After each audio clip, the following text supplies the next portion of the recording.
Hi guys, எல்லோருக்கும் வணக்கம். எப்பவுமே சந்தோஷமாக இருக்க வாழ்க்கையில் தொடர்ந்து முயற்சி செஞ்சுக்கிட்டே இருங்க. நன்றி. இன்றைக்கி நம்ம பார்க்க போகிற ஒரு பதிவு என்ன அப்படின்னா, அதாவது அகோரிகளை குறித்து நம்ம பார்த்துட்டு வந்துட்டுருக்கோம். ஸோ இன்றைக்கி பார்க்க போகிறது என்ன, அகோரிகளுடைய ஆன்மீகம் அப்படின்னா என்ன, அகோரிகள் எப்படி ஆன்மீகத்தை ஃபாலோ பண்ணுறாங்க, அவங்க என்ன கட்டுப்பாட்டில் இருக்கிறாங்க, எப்படி அதை அப்படிய ப்ராசஸ் பண்ணுறது, அவங்க என்ன பண்ணிகிட்ருக்காங்க அப்படின்ற பல விஷயங்களில் பார்க்க போகிறோம். அதாவது அவங்களுக்கு தீட்சை கொடுக்கறது எப்படி, தீட்சை கொடுத்த அப்புறம் என்ன பண்ணுறாங்க, குருமார்கள் எப்படி ப்ராசஸ் பண்ணுறாங்க அப்படின்ற ஃபுல் என்டையர்லி ஸ்டோரியை இன்றைக்கி நம்ம பார்க்க போகிறோம். சரி, ஸோ ஃபஸ்ட் டைம் வீடியோ பார்க்குறீங்கன்னா, ஸோ இந்த வீடியோ உங்களுக்கு புரியாத ஒரு பேசிக்காக இருக்கிற மாதிரி தெரியும். ஆனால் இப்படி பார்க்கக்கூடாது. ஃபஸ்ட்டு வீடியோலேருந்து கடைசி இந்த வீடியோ மார்க்கு நீங்கள் பார்த்தீங்கன்னா உங்களுக்கு ரொம்ப யூஸ்ஃபுல்லாக இருக்கும். இன்னும் நிறைய வீடியோ அகோரிகளை பற்றி அடுத்த வீடியோ வரப்போகுது. ஸோ அதுக்கு கண்டினியூஷன் ஈஸியாக இருக்கும். அதனால் ஃபஸ்ட்லேருந்து அந்த வீடியோ பார்த்தீங்கன்னா ரொம்ப யூஸ்ஃபுல்லாக இருக்கும். சரி, பிளேலிஸ்ட்டில் அகோரா அப்படின்னு இருக்கும்.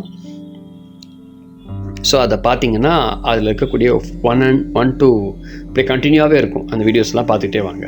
சரி, அகோர மார்க்கத்தில் ஆர்வம் இருக்கும் அனைவரும் எல்லாரும் உள்ளே போயிடலாமா? இப்போ இருக்க காலகட்டத்தில் நிறைய பேர் நான் அகோரி ஆகிட்டேன், நாங்கள் போய் காசியில் உட்காந்து கறி சாப்பிட்டுனுக்கிறேன் அப்படின்னு சொல்லிட்டுமோ எங்கே போய் உட்காந்து ஷவர்மா சாப்பிட்ற மாதிரி சொல்லிகிட்டு இருக்காங்க. அந்த மாதிரி நிறைய பேர் உண்டு. ஆனால் அப்படிலாம் கிடைக்க வாய்ப்பில்லை. நிறைய பேர் இருக்காங்க, ஆனால் தகுதி இருப்பவர்களால் மட்டுமே சாத்தியப்படும், அனுமதிக்கப்படுகிறார்கள் கூட. சரி, என்ன தகுதி இருப்பவர்கள் தேர்ந்தெடுக்கப்படுகிறார்கள். அதான் தீட்சை என்பது பிரத்யோக ஒரு சுபதினத்தில் தரப்படுது.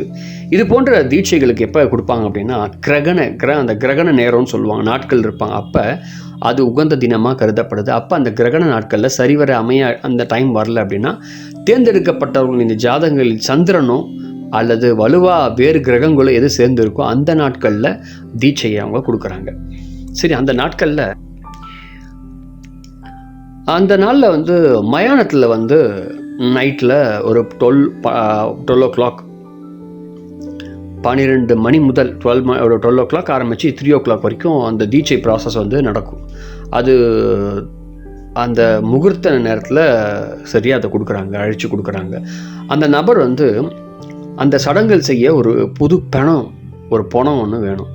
அது ஒன்று அவங்க தேர்ந்தெடுக்கணும். அந்த பிணம் இளம் வயதினராக இருக்கணுமா. இயற்கை மரணத்தை சந்தித்து பிணமாக இருப்பது ரொம்ப அவசியமாக. விபத்தோ கொலையோ மரணத்திலோ சந்தித்திருந்தால் அந்த பிணத்தை அகோர மார்க்க தீட்சைக்கு எடுத்துக்க மாட்டாங்களாம்.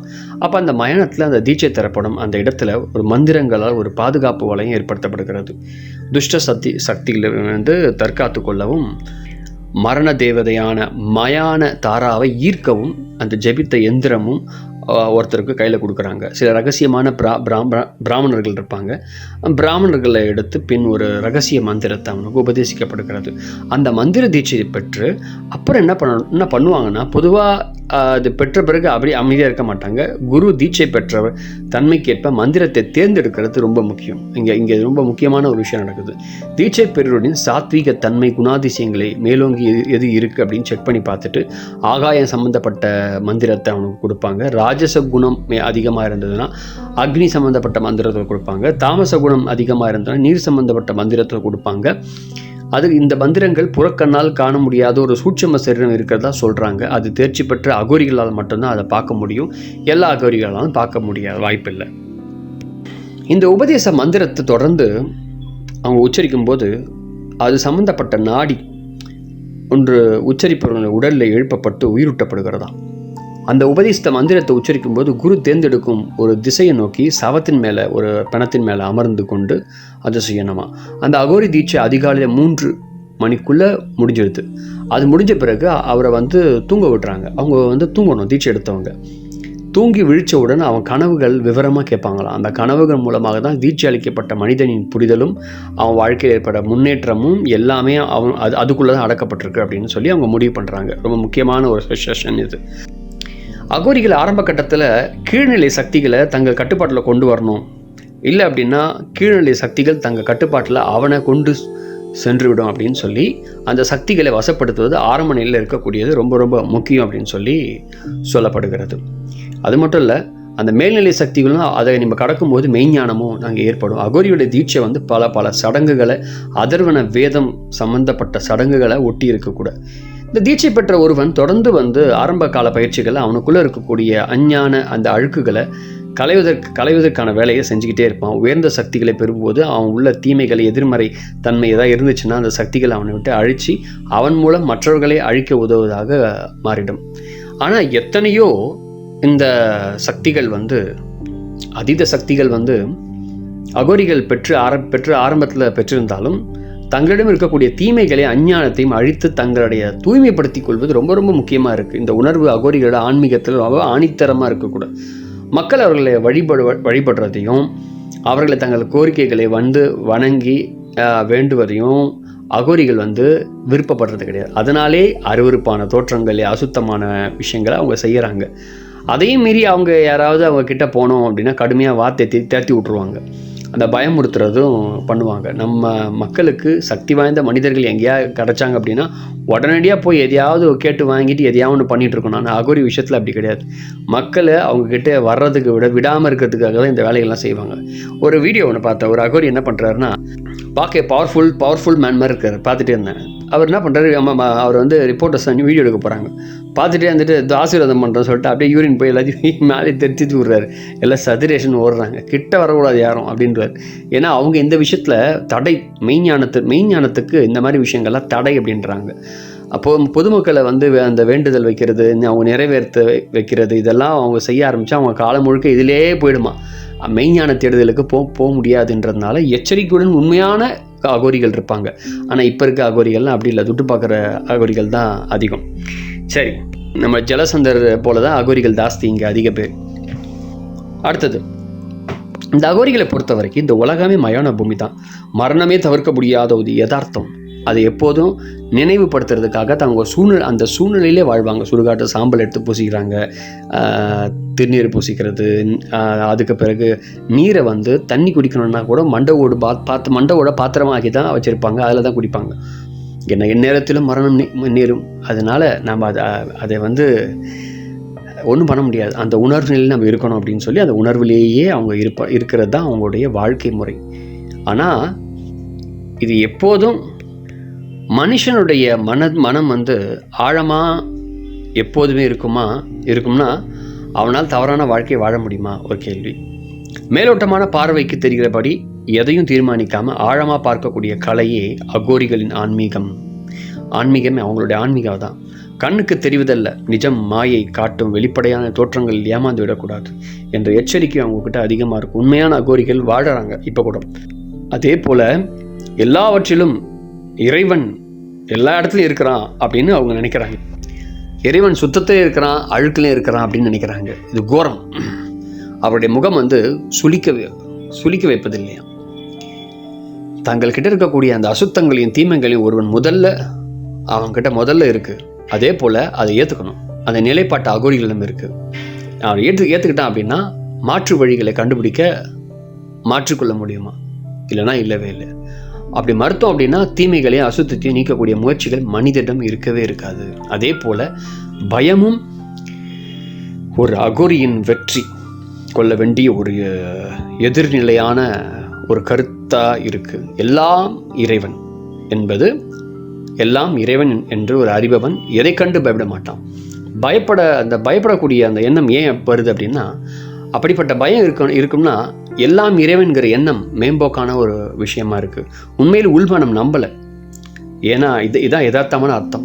பயத்தை முற்றும் துறந்த வெற்றி கொள்ளவே அகோரிகள் பயங்கர சூழ்நிலைகளை இருக்கிறாங்க. அதை நோக்கி தான் அவங்க வந்து அவங்களுடைய பயணமும் இருக்குது.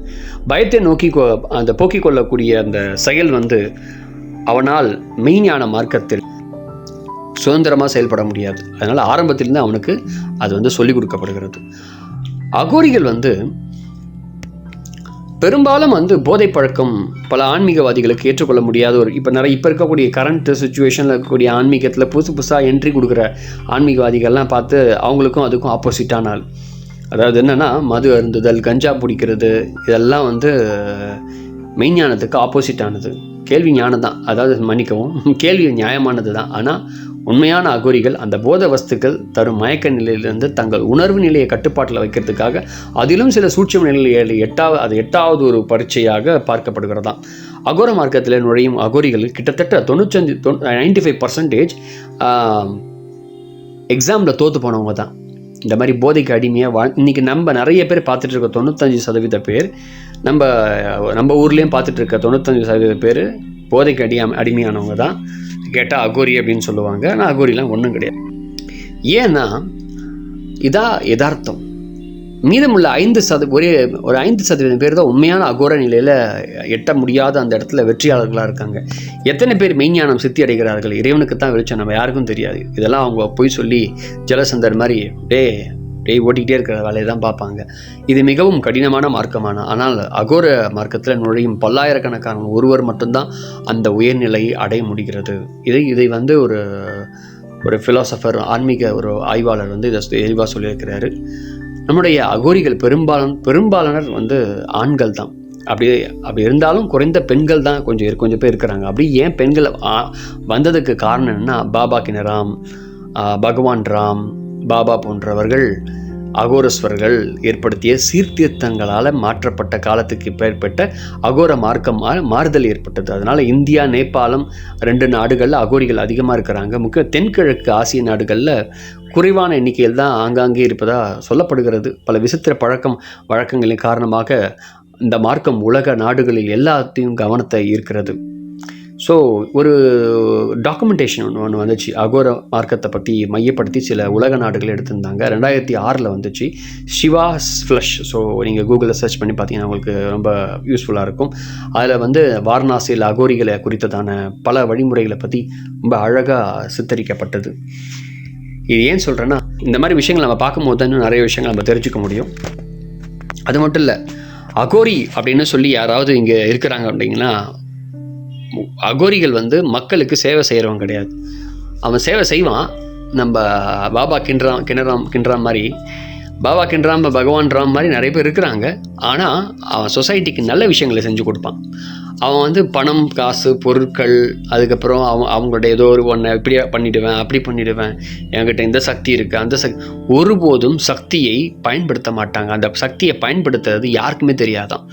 அவங்கக்கிட்ட அந்த சக்தி இருக்கிறதாகவே தெரியாதான். அதாவது ஒரு அகோரி அப்படின்னா தாங்கிட்ட இருக்கக்கூடிய சக்தி, என்கிட்ட சக்தி இருக்குது அப்படின்னு சொல்லி காமிக்கவே மாட்டாங்களாம். யாருன்னா அந்த 5% அகோரிகள். மீதி 95% அகோரிகள் தன் சக்தியை காண்பிக்கிறேன் என்ற பேரில் அவங்க எக்ஸாமில் ஃபெயில் ஆனவங்க. ஸோ ஆனால் நிறைய விஷயம் ஓரளவு தெரிஞ்சு வச்சுருப்பாங்க, ஆனால் அது எதுவுமே யூஸ் ஆகாது. அதனால் மக்களுக்கு சேவை செய்கிறேன் அப்படின்னு சொல்லிட்டு வேஸ்ட் அவங்க. ஆக்சுவலி அவங்கள பார்க்குறீங்கன்னா நம்ம ஒதுங்கி போகிறது நல்லது. நம்ம நினைக்கிறோம் நம்ம ரைட்டர் ராபர்ட் மாதிரி நிறைய விஷயங்கள் நம்ம எப்படி பேசணும், நிறைய விஷயங்கள் தெரிஞ்சுக்கலாம் அப்படின்னு நினைக்கிறோம். கிடையாது. அது ஒரு சிலருக்கு அந்த ஆத்ம வெளிச்சம் ஏற்படுகிறது, எல்லாருக்கும் அது ஏற்படுறதில்லை. ஆனால் இந்த அகோரி மார்க்கம் என்பது ஒரு நம்முடைய சாதாரண ஆன்மீகத்துக்கும் இந்த அகோர மார்க்கத்துக்கும் பல என்டையர்லி டிஃப்ரெண்ட் இருக்குது. இந்த அகோர மார்க்கத்துக்கு நம்ம போனோம் அப்படின்னா நமக்கு ஆல்ரெடி எழுதப்பட்டிருக்கணும், அப்போ தான் இதில் போக முடியும். ஆனால் சில பேர் என்ன பண்ணுறாங்கன்னா, இந்த மார்க்கத்தில் நான் இருக்கிறேன் அப்படின்னு சொல்லிட்டு அவங்களாவே உருவாக்கிக்கிட்டு அடுத்தவங்க சொன்ன அந்த கதையை எடுத்துக்கிட்டு அந்த ஆர்வத்தில் அவங்க போயிடுவாங்க. ஆனால் எக்ஸாமில் ஃபெயில் ஆகிடுவாங்க. இதுதான் விஷயம். இன்றைக்கி முக்கால்வாசி பேர், நிறைய பேர் எக்ஸாமில் ஃபெயில் ஆனவங்க அகோரிகள் தான் அதிகம். ஸோ ஜெயித்தா எக்ஸாமில் பாஸ் ஆன அகோரிகள் 5%. ஆனால் அந்த 5% அகோரிகளை நாம் யூடியூப்பில் பார்க்க முடியாது. யாருமே, அதாவது ஒன்றும் இல்லை, ஒரு நல்ல அகோரிக்கிட்ட ஒரு எழுத்தாளர் போய் பேசுகிறாரு. அவர் சொல்கிறாரு, என் பேரை கூட நீ போடாத, அனுபவத்தை போடு அப்படின்றாரு. எங்கே அகோரிகள் எங்கே இருக்கிறாங்க? இப்போ இருக்கிற அகோரிகள்லாம் என்ன, வீடியோ போட்டுனுக்கிறாங்க. 2வது நிறையா மார்க்கெட்டிங் பண்ணுறதுக்கு செயல்படுத்திகிட்டு இருக்காங்க.